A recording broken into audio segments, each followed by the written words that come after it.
Hi everyone, it's Amy. Thank you for joining me for my Circle of Courage project reflection. I hope you all enjoy it. I did my activity at Pueblo West High School, which is out in no man's land in the desert. Great place to hang out. The majority of the students at that school do have issues with reading, writing, and comprehension, and so did my student for this project. But it worked out really well because she got to practice that along with coming up with her own goal for her transition because she hasn't actually had her meeting yet. So it worked out quite nicely. My experience with transitions before this was pretty much non-existent, so this was a great time to learn more about it. My focus is on elementary education, so this was a nice big branching out for me. I learned that it takes a lot more time than I thought. It takes a lot of scheduling and planning and always thinking a step ahead because if the student's not there, it can throw your schedule off or they need more time on something. So transition is a lot of work, and I think high school teachers especially deserve a lot of credit when it comes to that because it does add a lot to the IEP. As far as the activity went with Angel, she really enjoyed it and came out of her shell from what I'm told. I spent the first week at school getting to know her and seeing what she was like and let her get to know me a little bit so she would feel comfortable with the activity. We went ahead and wrote down all the answers to questions that were on the Circle of Courage, and which led to lots of segues, which I think she enjoyed because she got to explain to me more about her family, which was really surprising because most high schoolers, I think, like to rely on friends for everything, but she told me she doesn't need friends and she prefers her family because they're all really close, and it's probably because of her heritage, because she is Spanish and Indian, and she thinks that's why she's like that, and she just loves it, so kudos to her for that. Once we actually wrote down everything we wanted to do, we went ahead and made a rough draft version of the Circle of Courage. And this worked out really well because we got to looking at it, and she got to looking at all the words and decided she would like to do hers, with the majority being pictures. So that led to another picture hunt, and looking up what ones she wanted to put words and other ones that she thought could use some pictures. So by the time we got to the final project, she came up with this brilliant idea that it should be a Pokeball because she loves Pokemon, and I can completely see that. I am a giant Pikachu fan. I don't know if you guys have seen my Pikachu shirt yet, but it's definitely a true statement.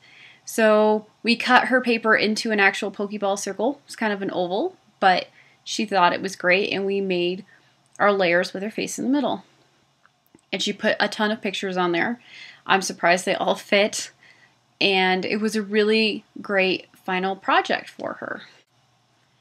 When it comes to planning Angel's future goals and needs, it's going to require a lot of work and thought on her part, I think.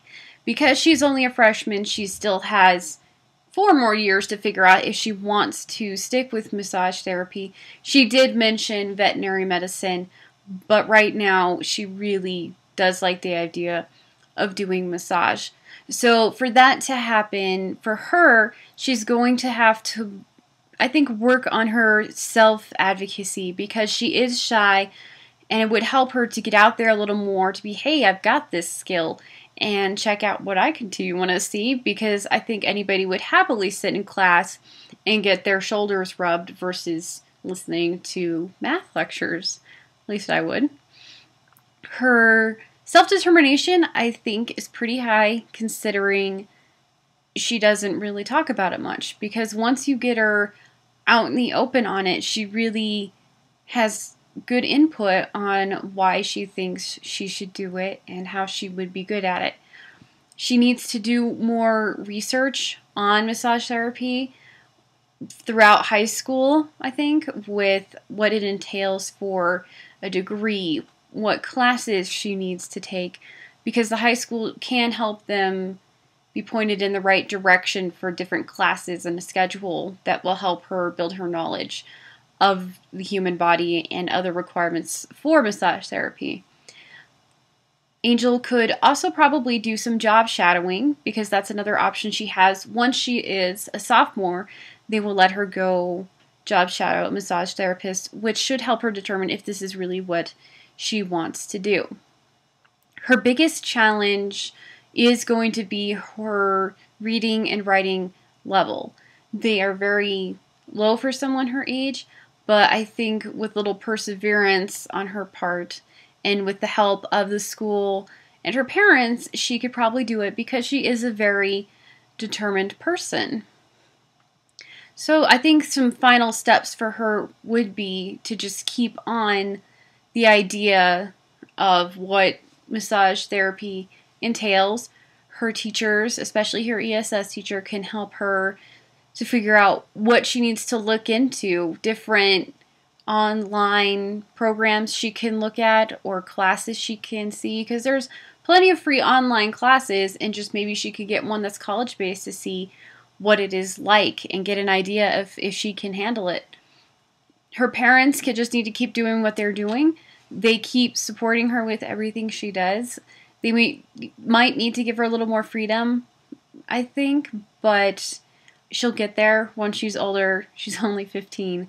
So overall, I think the project went really well with her, and she will be able to put these ideas that she came up with for her Circle of Courage into her transition. And from the reaction of her father, he's pretty thrilled as well.